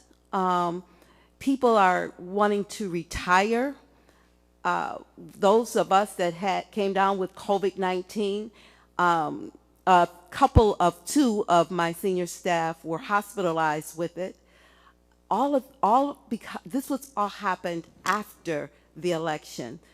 We processed 1,000 ballots a day. These are ballots that are processed in person during the COVID. And yes, we had our protective gear on, but we all suffered with COVID-19. That's what I suspected. Thank you very much for that, and please share with your employees that we appreciate their work. Thank you. Regardless of their party affiliation, we appreciate their work. And we appreciate yours. You're back. Gentleman's time is expired, and Mr. Stile is recognized. Thank you very much, Madam Chairwoman. I appreciate you holding today's hearing. 1 or 2, right? I think it's really important as we look at this that today Democrats are continuing to spread misinformation about election laws in Republican-controlled states. They're calling provisions restrictive if it's from a Republican state, while ignoring state laws from Democrat states, particularly Massachusetts, Delaware, Connecticut. Why? Partisan politics. Democrats are trying to use this cover, to justify a federal takeover of state election laws. And I'm going to continue to fight against a federal government takeover of state election laws. I think everybody watching this committee hearing should be paying attention that we're pointing out Republican-controlled states and failing to identify or talk about any of the Democratic-controlled states that have the same laws in place. Let me shift gears, if I can, to you, Ms. Winfrey. I appreciate you being here today. As clerk, you were responsible for administering the 2020 general election. Is that correct? That is correct. And do you support voter identification for voters? I do. I do. Mm-hmm. So you support voter ID in your jurisdiction? It's the law. Thank you very much. And in Detroit, did you receive any grant funding from the Center for Tech and Civil Life, CTCL, if you will, the nonprofit organization funded by Facebook's Mark Zuckerberg for the 2020 election? I did. And what was the total amount of grants funded for the city of Detroit received from CTCL for the 2020 election cycle? About $8 million. About $8 million. I have 7.4, about $8 million. What was the total amount of funds the city of Detroit received from other non-governmental sources? I'm not sure what the other city, my budget is totally separate from the other, from administration, if you will. Were there other funds that came in from other nonprofits outside of government entities in the city of Detroit in addition to CTCL, to your knowledge? As it relates to the Department of Elections, we received $8 million. That's my budget. That's okay. Did you accept any personnel that were paid for by any non-government entity to assist or be involved with the conduct of the 2020 elections? Did we received support from CTCL. Support. Did they report to you, or did they report to no, not CTCL? Physically. Not physically. Not physically support to me. They are employees. They supported or they reported to CTCL, but they worked with us during the election process. Okay, and did you apply or seek out any election administration funding? Yes. Outside funding? Yes. You did? Yes. And so you sought that out. I appreciate your testimony. Let me shift gears, if I can, to you, Mr. Cuccinelli. You note in your testimony that the 1902 Virginia Constitution imposed such barriers as poll taxes, literacy tests, and even a civics test as hurdles to registration and voting, kind of disgusting practices in the past. Does any state impose such devices today? No, elements of them were employed up into the 1960s, and the Voting Rights Act wiped them out very quickly.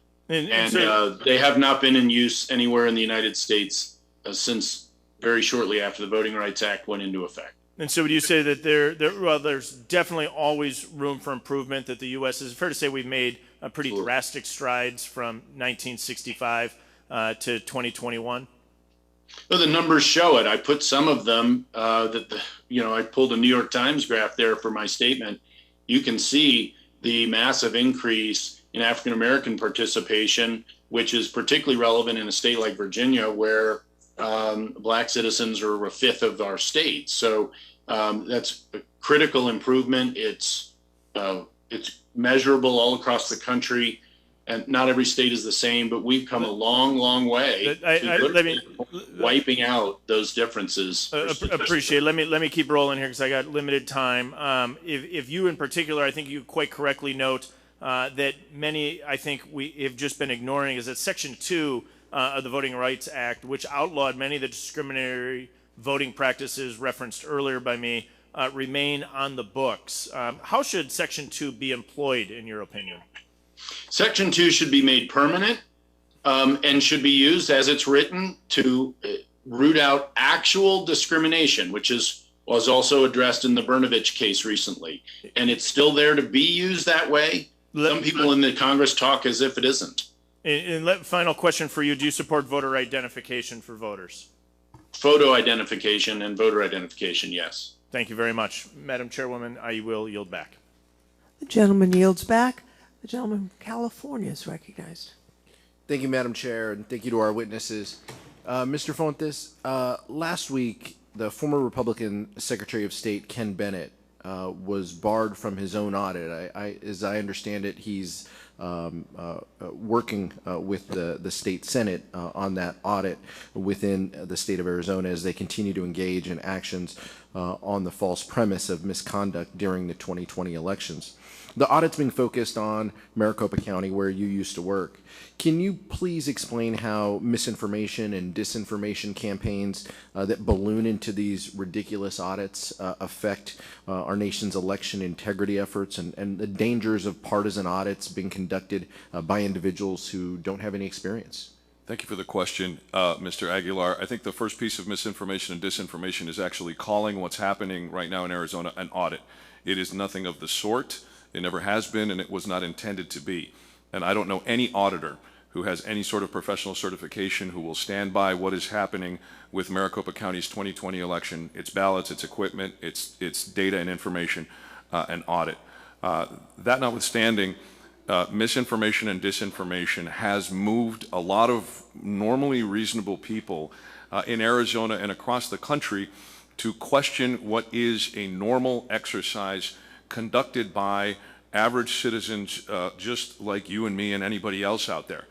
For some reason, the misinformation and disinformation has raised so much mistrust in basic systems. Systems, by the way, which are run by, in many cases, the political parties themselves. As an example, the mandatory hand count audit that is mandated by state law in Arizona, the county party chairs of the political parties are the ones who select the folks who perform the audit. They are the ones who oversee that audit and who are essentially coached in process only by the elections department after the election. So that hand count audit that is mandated by state law is actually performed by partisans in order to maintain the integrity of what is happening in every county in Arizona, not just in Maricopa County. That's just one example of how misunderstandings arise. Another really important example is the allegations of Sharpiegate, for example. In 2018, we had a very different election system. We had different ballot styles. We had different ballot paper. The machines themselves that tabulated ballots operated on a completely different architecture. They were completely different than what we have in 2020. And that's why Sharpies were not recommended in 2018, but were recommended in 2020. And I can get into details if you'd like. But the reality is this. There are folks out there who want to subvert our democracy. There are folks out there who don't want every eligible U.S. citizen to vote. I don't count myself among them. There are folks out there who are afraid of the voice of America's voters. And in order to advance their political agenda, they think it's better to have less voters voting, to have a diminished American voice. And I think that's wrong. And that's why I'm partially here, particularly, though, to help election officials across the United States at the local, municipal, and state level stay safe. And that's one of the critical components that we've seen. The misinformation and disinformation leads to those threats of violence, leads to that problem, and I appreciate that. Ms. Ramachandran, the Brennan Center for Justice and the Bipartisan Policy Center report on election officials under attack claims that state legislatures are introducing bills that impose criminal penalties on election officials and workers, including penalties that could strip power away from these local officials. Even if states counter these actions by enacting new laws to ensure greater protections of election officials, do you believe federal policy is necessary to prevent attacks against public servants? And if so, why? Thank you for that question. I do believe that even though currently elections are administered largely at the local level in the United States, those local election officials are the guardians of our federal democracy, of federal elections. So I do think that Congress has a role to play in protecting those local election officials to ensure that the federal elections they administer are administered without undue, interference or coercion. Thank you. Ms. Winfrey, according to the Democracy Fund, almost 35% of election officials are set to retire before the next presidential election, representing more than 50% of local election officials in the largest jurisdictions. Should communities of color and predominantly Black and Hispanic communities be concerned that the pipeline of local professionals could change from capable and trustworthy individuals, including making elections decisions that have disparate impact on communities? Yes, absolutely. Thank you. Yield back, Madam Chair. The gentleman's time has expired. Gentlelady from Pennsylvania is recognized. Thank you. Thank you, Madam Chair. Over the past several years, disinformation about American elections has spread like a disease across the country. What was once the province of foreign adversaries seeking to undermine our elections, election disinformation is now homegrown, created and stoked by political leaders, members of Congress, and even the former president, and then amplified by the echo chambers of our foreign enemies. By spreading the lie of widespread election fraud with a particular focus on cities and black and brown communities, these domestic enemies of democracy have used their positions of leadership to spread conspiracy theories about demonstrably false threats to election security in order to justify actions to undermine actual election security, whether through fraudulent audits or new laws that make it both harder to vote and easier to steal elections. The consequences of these falsehoods and the refusal of members of his party to contradict the former president's lies about the accuracy of the 2020 election have had disastrous consequences. In addition to a violent attack upon the Capitol, the disinformation campaign led by the former president and his allies has caused widespread and persistent intimidation and threats against election officials, including death threats being made against officials ranging from apolitical local civil servants all the way up to and including the Vice President and members of the U.S. Congress, as we sought to certify the Electoral College votes. In Pennsylvania, every county has a bipartisan board of election, but national actors, including the former president and members of this committee, made false allegations about the integrity of election procedures in only the Democratic-led counties of Pennsylvania. In my district, a Republican election commissioner for the city of Philadelphia was named by the former president when he tweeted that the commissioner was a so-called rhino being used big time by fake news media. He refuses to look at a mountain of corruption and dishonesty we win. This tweet and attacks from the Trump campaign surrogates that followed resulted in waves of anti-Semitic, intimidating threats against the commissioner and explicit death threats against his children, threats that mentioned their names and ages. Elsewhere in my district, the individual members of the bipartisan volunteer Delaware County Election Board were sued dozens of times in cases that sought to overturn the duly certified results of the election and to fine or jail those officials for faithfully executing their duties. In each case, those cases were dismissed as being without merit, but they nevertheless required the expenditure of substantial government funds and personal time to defend them. So although attempts to overturn the 2020 election results failed, the harm to our elections and election officials has been real. I introduced legislation to make it a federal crime to intimidate or harass an election official for performing their duties, and Representative Sarbanes has now introduced expanded legislation to protect our election workers. I'm proud to co-sponsor this effort. It's also imperative that our elected leaders recognize that their words matter, that if they willfully seek to spread disinformation about our elections, they, like the former president, should not be reelected. Mr. Fontes and Ms. Winfrey, I'd like to thank both of you for your work as election officials under the extraordinary public health and political challenges of the past couple years. In normal times, these jobs are intensive and stressful, but your work has been essential. I'd like to ask each of you to address what do you think Congress should do to aid in protecting you from continued threats and violence and enable you to do your work. Mr. Fontes? Thank you for that question. The critical component here, I think, that Congress can do is recognize that there is a difference between what we do as election administrators and what a lot of other people do. And of course, all of the work of government is important in its own way. But election administration is the golden thread that holds the fabric of America together. And it is a bipartisan effort. And without the current legislation, we will continue to see the threats and intimidation and violence rise. And so to directly answer the question, you can help by passing the bill that's on the table. Okay. Ms. Winfrey? I agree, the same thing.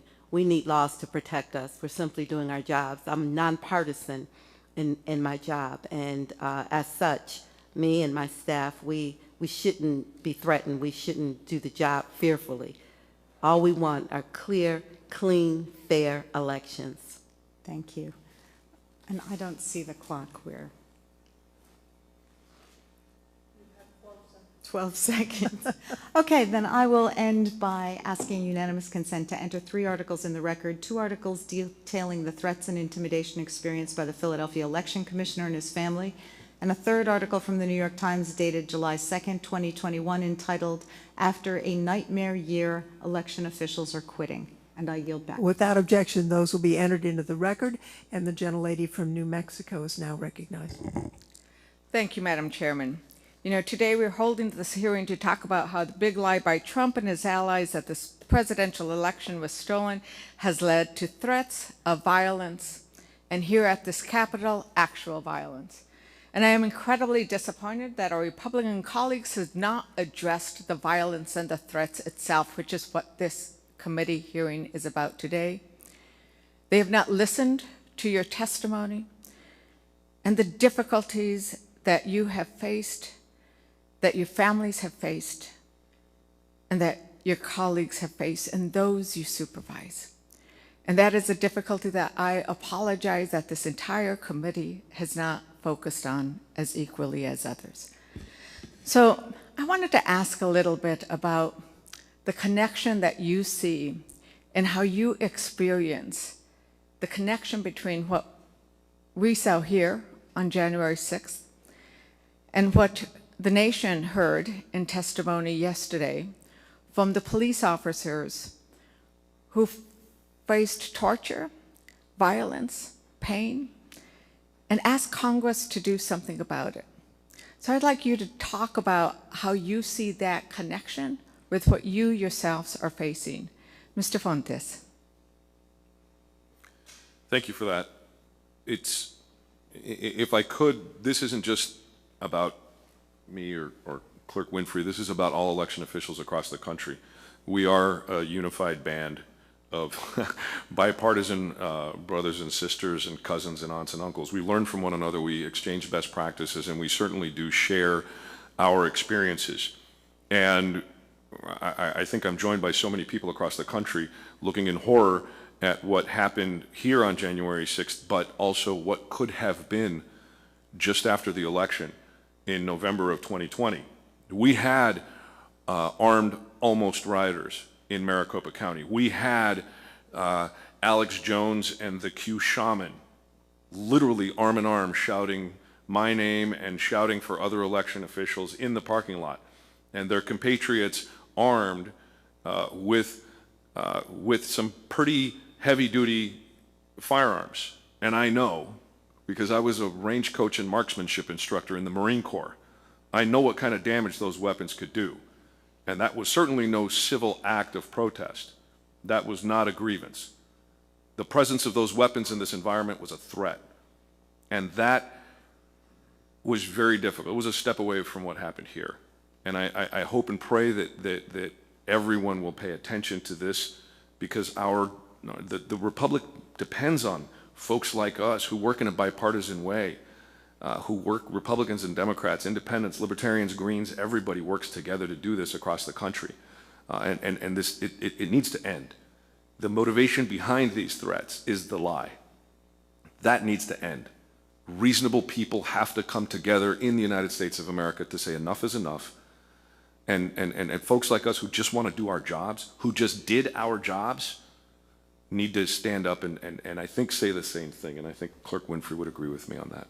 I do. It's what we're going through is very much the same as what happened here, except for they're coming to our homes and they're making us very uncomfortable. Some of my colleagues have been shot at simply because of what we do. All of us have been threatened, and because we're trying to represent our community. If it weren't for the work of local election officials, none of you would be here in this room. We just want to uphold democracy. We just want to ensure that everyone votes. And it's unfair that we're attacked for doing our job. I feel afraid. I know that I'm going to get some kind of repercussion from just this sitting here today. But I decided to do it because I believe in the right to vote. I believe that every eligible elector should be allowed to vote easily and fairly. Well, thank you. What you are doing today and what you do in your work and what your colleagues do your work, that is true patriotism. And those who attack it or who would limit it, that is truly un-American, and we must call it for what it is. It is un-American. I see my time is coming to an end. Madam Chair, I'd like to submit for the record a Reuters special report. The Trump-inspired death threats are terrorizing election workers.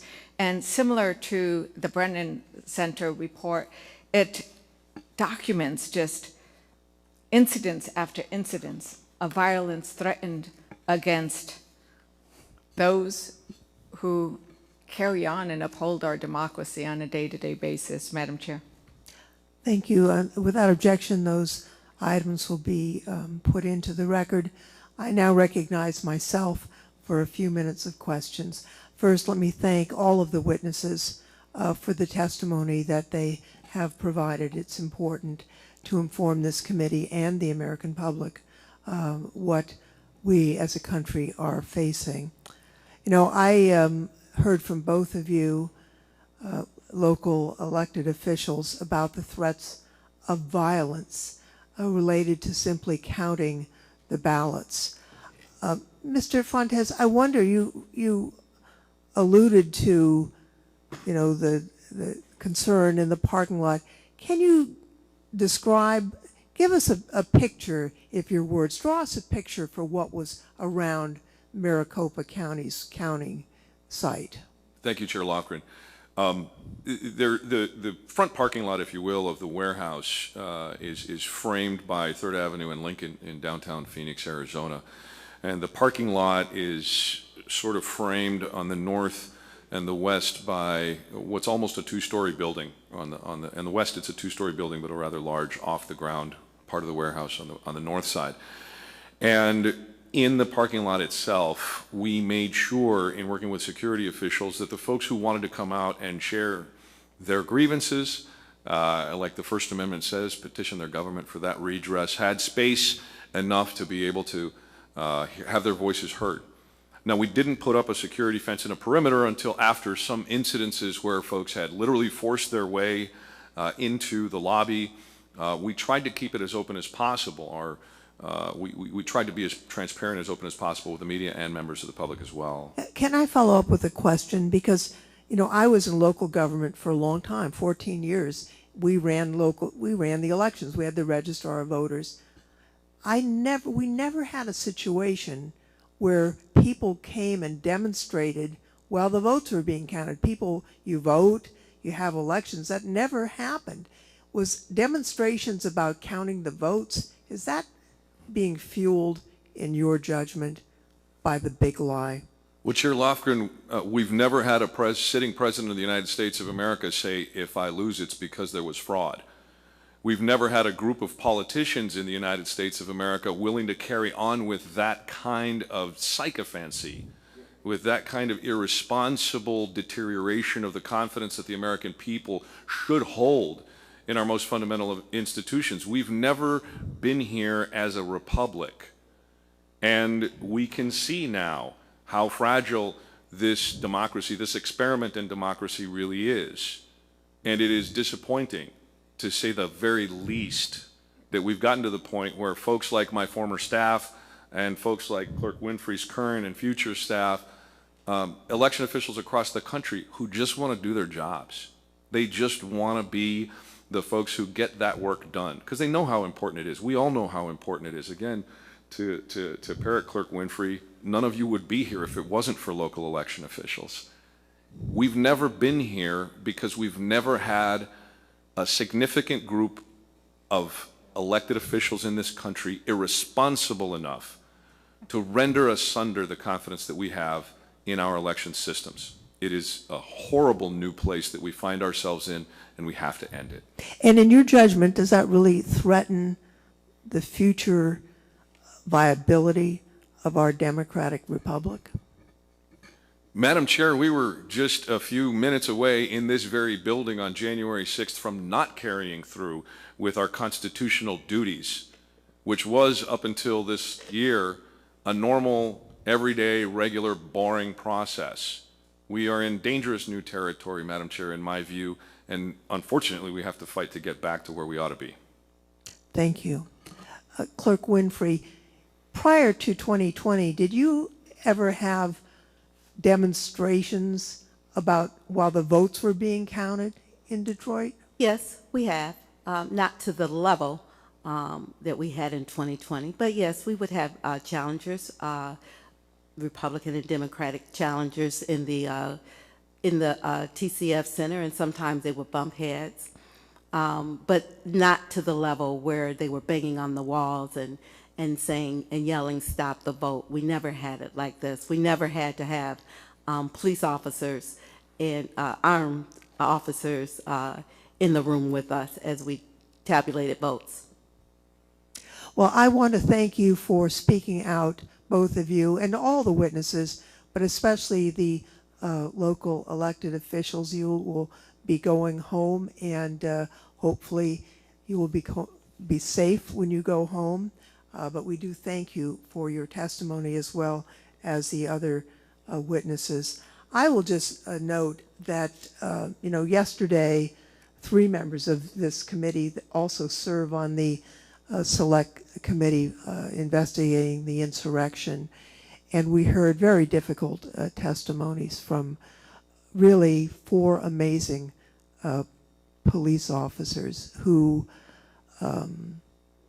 laid their bodies on the line, really, to protect the members of this committee, the staff, everybody in this building, but more than anything else, to protect democracy. And we came alarmingly close to the insurrectionists being successful. And today, we're hearing from election officials about violence directed to them, about simply counting the votes. It was interesting to hear, Mr. Fontes, your comment about a boring process. It used to be boring. I can remember times when actually I didn't come back for the Electoral College counting because there's nothing to do. I mean, you just watch them be counted, and that is that. Similarly, counting the ballots. I mean, it was something that the clerks did, and we thank them for it, but it was not a high-profile item. It was just the work that had to be done. We are witnessing a distortion of democratic processes here that I think is a serious threat to our country. I think your testimony has further enlightened us, and I hope that as we move forward, all of us, no matter what our party, will take this threat seriously, because it's not about which party you're in. It's about being an American. So I thank you all. The members of the committee may have additional questions for the witnesses. If so, we will ask you to respond to those questions in writing. The hearing record will be held open for those responses. And again, thank you to all our witnesses. Without objection, the Committee on House Administration stands adjourned.